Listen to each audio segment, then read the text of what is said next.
Markets classically fail in cases where there are public goods that provide benefits that people cannot capture.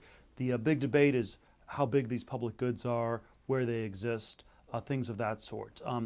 I do tend to think that things that have incredibly long time horizons often do involve market failures. So if you think about basic science or coming up with new theories of mathematics, these are not the kinds of things for which there necessarily is a well-defined market to pay people.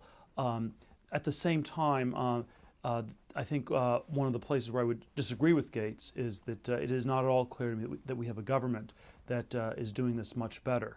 And so even though I think markets are often not thinking on a long time horizon, I think that our government structurally is doing even less so. Where you have a government where people are up for election at most once every 6 years, which is for a U.S. senator, that's a time horizon that's much shorter than in a market where a company is looking at 10, 15, 20 years, which is a time horizon over which its stock price is typically valued. There's a lot that can be done with the market. I think we want people to have long-term time horizons, and so I think to some extent there's a cultural question. People should be thinking of, their life is long. It doesn't end in 6 months or in 3 years, whatever the next line on your resume is. It's something that for most of us we can expect to go on for quite a number of decades ahead. And so I think somehow people should be encouraged to think about a very long time horizon. And I think this is true for businesses, it's true for governments, and it's true for people doing things in the nonprofit sector. Technology and capitalism are very much linked. I would frame the link a little bit differently. I think that capitalism probably works best in a technologically progressing society. In the developed world, technological progress means that you can have a situation where people where there's growth, where there's a way in which everybody can be better off over time. If you have technological progress, that will encourage a more capitalist system. On the other hand, if you don't, if things are stalled, you end up with much more of a zero-sum type thing where there's no progress and basically everybody's gain is somebody else's loss. And that, I think, tends to encourage a much less capitalist system, and that's where you sort of get what I've often called a bull market in politics, where politics becomes more important, people become more interested in using the government to get things for their particular interest group, and the whole thing can sort of spiral downwards instead of and become a vicious cycle where more government regulation leads to less technology, leads to demand for even more politics to redistribute the pie that's no longer growing. We have seen technological progress in the last few decades in computers, the internet. We've seen a lot less in areas like transportation. So, the fastest airplanes was the Concorde in 1970, and they've gotten slower over the last 40 years. Medicine, healthcare has seen some progress, but it's been pretty limited the last 20 years, where the development of new drugs and treatment seems to have been badly stalled. Energy is an area where there's been very limited progress, and the actual cost of oil was $3 a barrel in 1973. Today it's around $85 a barrel. Even inflation adjusted, the real prices have gone up because somehow we've not been making enough progress in developing the technologies for alternative and cheaper types of energies. As a libertarian, I tend to think it's interesting, at least, that a lot of these sectors correlate with places where there's heavy government regulation. Government has not regulated the computer industry or the internet. They thought that Bill Gates working with his computer in his parents' garage was not a really interesting or important thing, not worthy of scrutiny or regulation. It didn't matter. That's been the same perspective people have by and large had with respect to the internet since the mid-90s, and so you've had a lot of progress and innovation there. Healthcare, on the other hand, has been subject to massive regulation. You've strangely had the most progress in some ways, where you have cheaper treatments at better quality in things like cosmetic surgery and things like that, which are less regulated, and again deemed to be unimportant by the government. So I think the regulatory load on technology has gotten to be quite high, and there is this very important question of how much progress we're likely to see in the next few decades. From my perspective, the critical thing is actually to figure out a way to get the technology engine restarted. I think that we would like to have less government regulation to enable that, and if it gets restarted, you can have a more capitalist type system. But I do think that if technology is stalled out, we will probably see at some point a resumption of the trend towards more government, even though it's unlikely, in my opinion, to actually fix things.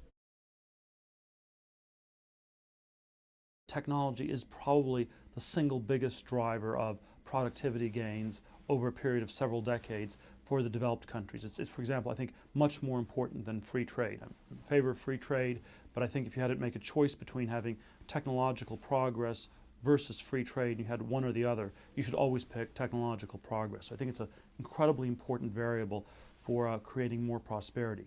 The developing world does not really need to develop new technologies. For China or India, the next 20 years, the plan is basically to catch up to the U.S., to get 19th century plumbing and 20th century railroads, and basically just to copy. That is not a strategy that works for the developed world if we're going to try to improve living standards in the developed world. So the developing world can just do things that are extensive or horizontal, that basically copy. The developed world needs to do things that are intensive or vertical, where we take our civilization to the next level. And to the extent people don't believe this is going to happen, you see a lot more pessimism about the future. And when you have these surveys of people and they ask, will the next generation of Americans be better off than the current one or worse off, more and more people believe that it will be worse off and it's a lot more than, say, would have thought this in the late 1960s, when people believed there was incredible technological progress and people would, we'd be on the moon by 1980 in a permanent lunar base, and by Mars 1990, by 2001 it was Space Odyssey, you'd be at Jupiter, and from there it would be on to the stars, and that's not the kind of future people expect, and I think that's one of the reasons they're so pessimistic. It's not articulated in quite this way, but if people were super optimistic about technology, there would be no reason to be pessimistic about the future. A lot of the political debates we have in the U.S. Today, for example, about deficit spending, the debt, austerity, would not be problems if we had technological progress. If you doubled the debt over the next 20 years in the U.S. and the size of the economy doubled because of technological progress and growth, the two would roughly cancel out and it would all be a totally manageable situation. On the other hand, one of the reasons I think people are increasingly nervous about all this borrowing is because they think that we're not actually digging ourselves out of a hole, but instead are digging ourselves into a deeper and deeper hole, and will not be able to pay it back because we're not actually creating the new technologies that will enable us to pay it back, and the money somehow not really being invested in the future or in progress. It's quite unclear where we are headed. We've certainly had a bit of an experiment of going towards more government over the last few years. The experiment doesn't seem to be working terribly well. On the other hand, it's also quite unclear if we go back towards less government, that's going to work. In the U.S., we fundamentally need to do new things, which I think is harder for the government to do. And moreover, it is not something our government actually is inclined to particularly do. Our government is not dominated by engineers, it is dominated by lawyers. Engineers are interested in substance, in building things. Lawyers are interested in process and rights and getting the ideology correctly blended. And so there is sort of no really concrete plan for the future. It is, I think, a striking failure on the part of the left especially, which is pushing for more and more government, that there's actually nothing specific that the money would be spent on. If you had Obama go on TV and say that we need to have a manned base on the moon, or that we will defeat cancer in 5 years, a la Kennedy or a la Nixon, this would just strike people as bizarre. And so the governing class in the U.S. Is not focused on technology, does not believe it. And so even if you need government to create technology and to build it in the most developed countries, and even if it's the space race where it was heavily government funded is the correct paradigm, the fact of the matter is that our political leadership does not believe in this.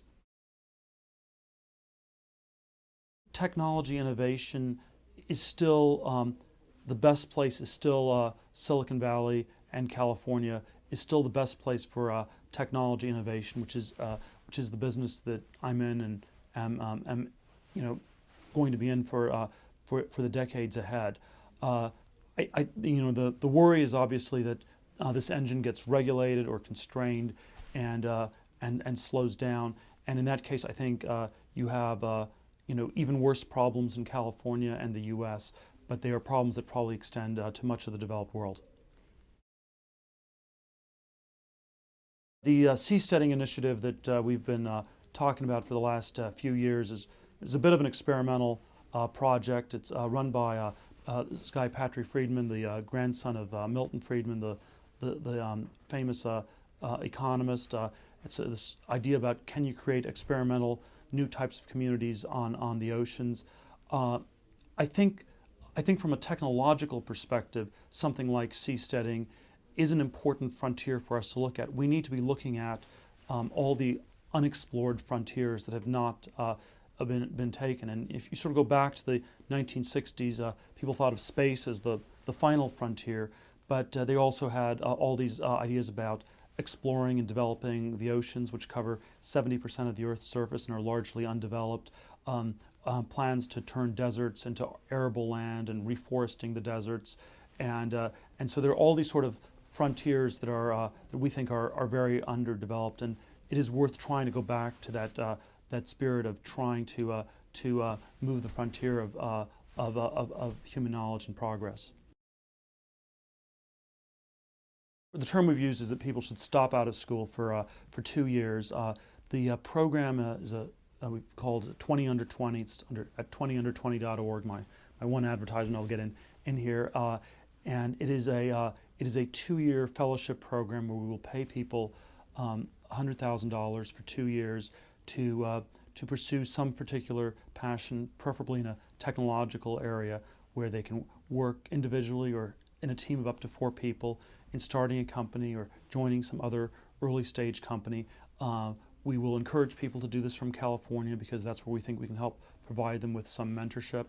But we think that the idea of becoming an entrepreneur is something that is not taught very well in school and is something that people should try to do earlier on. One of the concerns that I've had about the educational system is that the enormous amounts of debt it's putting on people is actually constraining people's ability to do things that are not as remunerative. And so people are sort of tracked into these professional jobs. They're not able to do things that are entrepreneurial or nonprofit or just fun or socially useful, and sort of are overly narrowly constrained. And I think technological innovation requires risk, it requires sacrifice, and it may be very hard to do that if you have this enormous debt burden to try to repay. It's hard to start a great company if you've bought a big house, and it may be hard to start a big company if you're burdened down with enormous amounts of student loans. And so I think there's sort of a context that's specific to our time where we think education needs to be rethought. That education does not just happen in college, but it also happens in developing skills in which that will enable people to contribute to our society as a whole. Eduardo was one of the early people at Facebook. He worked with Zuckerberg in getting the site started and was responsible for trying to get advertising revenues for the company in 2004, and also helped provide some of the very early seed capital in getting the business started. I think the portrayal of the film is probably slightly too favorable to Eduardo and slightly too unfavorable towards the people who actually put in the incredibly hard work of building Facebook over many years. It it's sort of a bit of a caricature of capitalism, that it's always this zero-sum game where you have winners and losers. That's certainly the way a lot of Hollywood works, and where it's this thing where there only are so many celebrities, and you can only become a new celebrity by tearing somebody else down. Silicon Valley, the technology industry at its best, creates a situation where everybody can be a winner. And I think Facebook is an extreme example of this, where all the people, the early employees, the late employees, the investors, and the world as a whole has benefited tremendously. All the stakeholders have done really well, including Eduardo. I think the issue the movie was alluding to was in the summer of 2004, when I invested in Facebook. It was structured as a partnership, which is not a way you can actually build a tech company where everybody has a fixed equity percentage. You need to have some flexibility. You need to have vesting schedules where the people who are actually working on the company get equity over time. And so a lot of effort was spent reorganizing the company from a partnership into a corporation.